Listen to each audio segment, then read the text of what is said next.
ते सगळं षडयंत्र पोलीस बांधवांनी हाणून पाडलेलं आहे। आमची एकच विनंती आहे, सन्मानजनक पावित्र्य राखून छत्रपती शिवाजी महाराजांचा पुतळा योग्य जागेमध्ये, तो शासनाच्या जागेत बसवा किंवा या गावातल्या ज्या मंडळींनी हे कृत्य केलंय, धनगर समाजावर दहशत बसवण्याचं, त्यांच्या रानात बसवा। 1-2 एकर जागा घ्या ना त्यांची, इथं जवळच आहे रोडच्या बाजूला, आणि तिथं शिवसृष्टी उभी करा। आता आम्ही अंजनगाव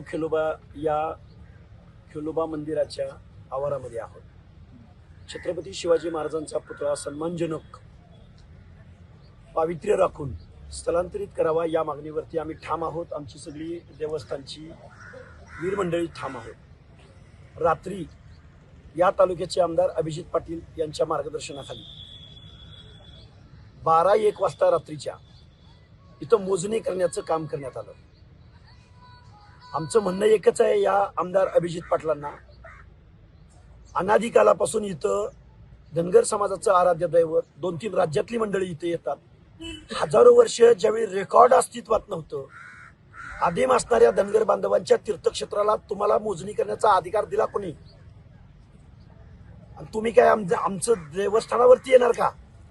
त्यामुळं आम्ही त्या मोजणी करणाऱ्यांना रात्री इथून पिटाळून लावलेला आहे। दुसरी गोष्ट, एका माता भगिनीच्या माध्यमातून ज्या पद्धतीनं चिखला या गावामध्ये एका महिलेला आतमध्ये पाठवून जी मोडस ऑपरेंडिटी या समाजकंटक मंडळींनी केलेली होती, तसाच प्रकार अभिजितदादा पाटील यांच्या पक्षाच्या पदाधिकारी असणाऱ्या एका महिलेला इथं पाठवण्यात आलं आणि सेम चिखला प्रकरण घडवायचं होतं। रात्री या ठिकाणी खूप मोठं कांड होणार होतं, पण आम्ही सगळी भक्त मंडळी या खेलोबाच्या तीर्थक्षेत्रावरती, पवित्र ठिकाणावरती बसलेलो आहोत।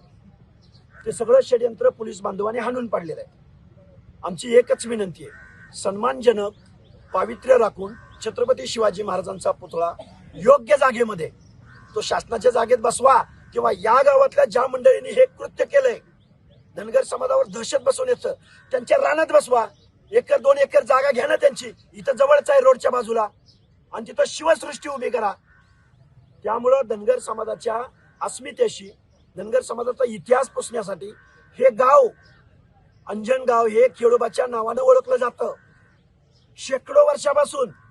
आणि तुम्ही इथं येऊन छत्रपती शिवाजी महाराजांचा पुतळा बसवून या एरियाला तुम्ही शिवतीर्थ नाव देताय, म्हणजे आमचा धनगरांचा इतिहास तुम्हाला पुसायचा आहे, आमच्या देवस्थानाची ओळख तुम्हाला पुसायची आहे।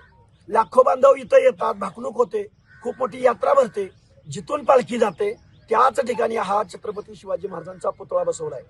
आम्हाला खेद वाटतोय, आम्हाला वाईट वाटतंय की महाराजांच्या पुतळ्याला आमचा विरोध नाही, पण धनगर समाजाच्या देवस्थानाच्या प्रवेशद्वारावर जो पुतळा बसवलाय या कृतीला आमचा विरोध आहे।